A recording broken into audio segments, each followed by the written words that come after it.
What is going on, everybody? It is Max with Buzz Talks, and I'm back with another Game of Thrones Season 7 news video. In these videos, I go on the Watchers on the Wall website, and I give my thoughts on the latest news to break. Now, I just want to quickly issue a huge spoiler warning for all you guys out there. If you don't want to know anything about Game of Thrones Season 7, you've come to the wrong video, alright? But let's get right into it. Now, firstly, I want to talk about Sam and Gilly, and we have some pictures from them on set, and they are leaving Oldtown, and they are wearing very warm attire, it looks like. There was also a picture showing Matt Shakman, or Shakeman, I don't know how to say it, and that is actually the director of episodes 4 and episodes 5. So we're actually going to be seeing Sam leave Oldtown relatively early. Now this begs a couple of questions. First of all, why is he leaving? And there could be many factors. Maybe he feels like he has knowledge that he needs to leave and spread, but that could be sent through a raven.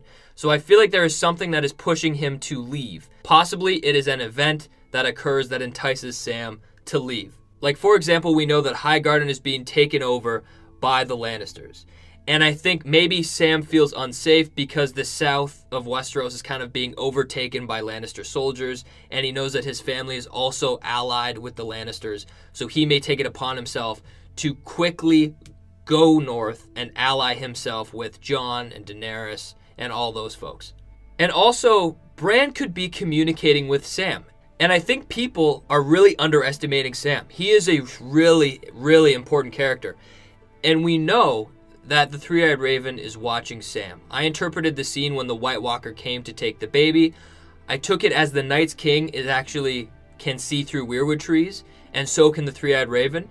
And the Three-Eyed Raven sent all of those crows to save Sam, to let him know that somebody is coming, and then pushed him in the right direction with all of his crows.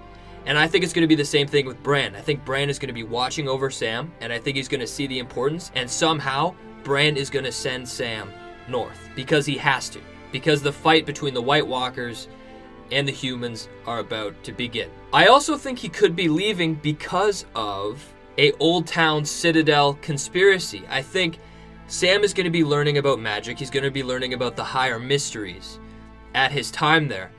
And I think we're going to get a little bit of culture. And it's going to come directly from the books, where the majority of the people at the Citadel and the majority of the Maesters are very science-based. They do not trust magic because magic is unpredictable.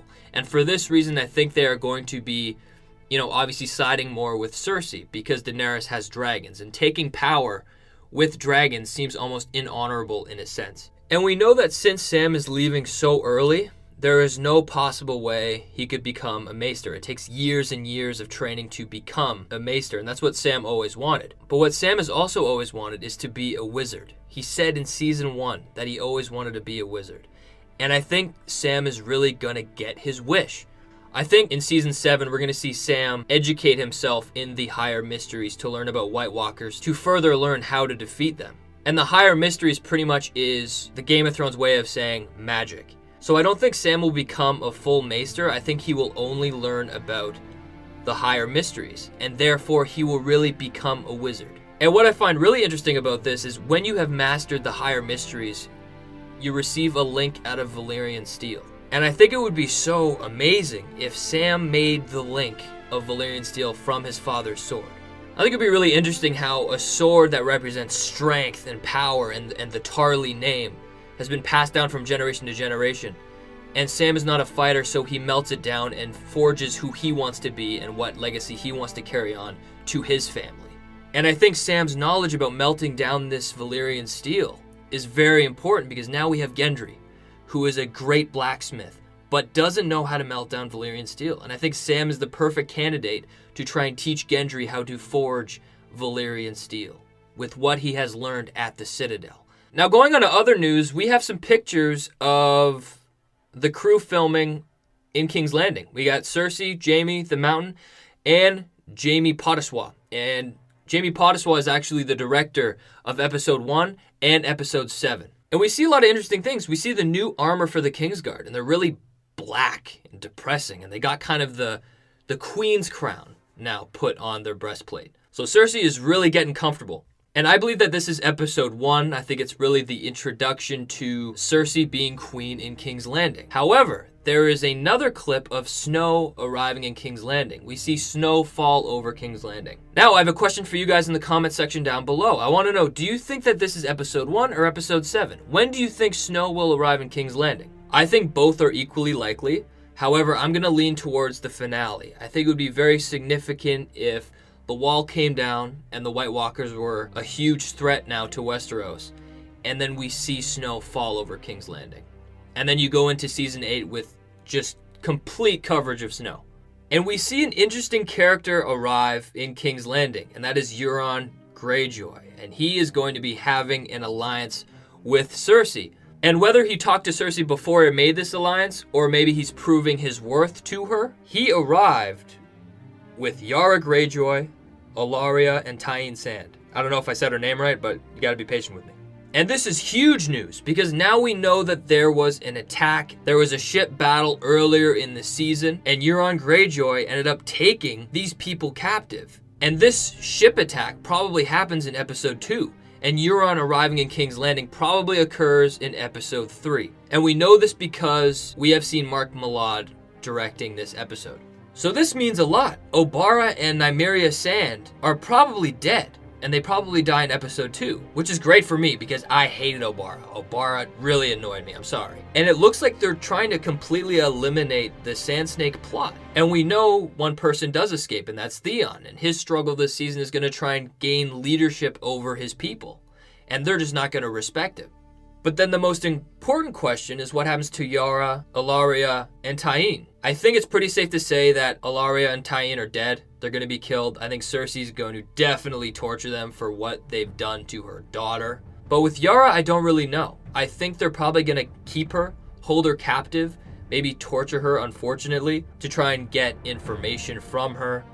And they may use her as a bargaining chip. However, I don't know if that's Cersei's way. But all I know is that she's a huge asset because Daenerys' force think that in their new world, she will lead the Ironborn.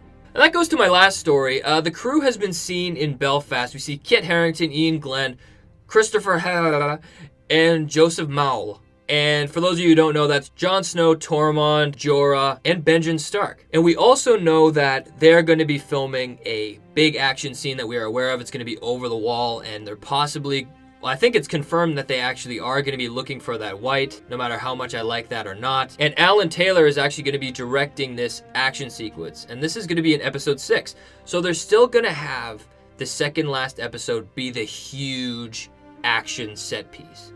And what I love about this is season 7 is going to be a huge variety of action. It's going to be unbelievable. We're going to have the Greyjoy ship battle, which isn't going to feel anything like a fantasy show.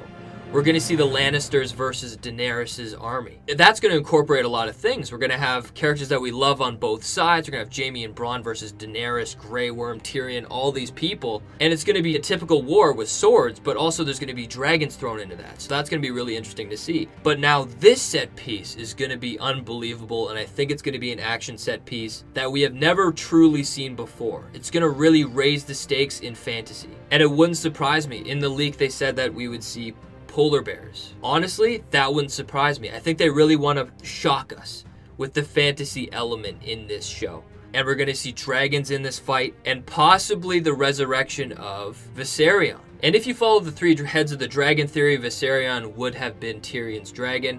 I feel like they haven't really put in information to suggest that Tyrion is a Targaryen in the show.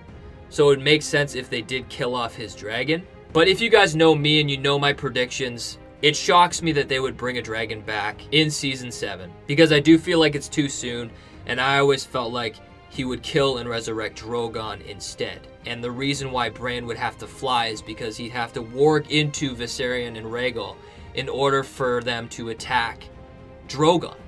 Because they wouldn't attack their alpha brother, so Bran would have to take that role and warg into them. But that's just my thoughts. So the next couple weeks we're going to be taking a break on the news videos because they're not going to be filming.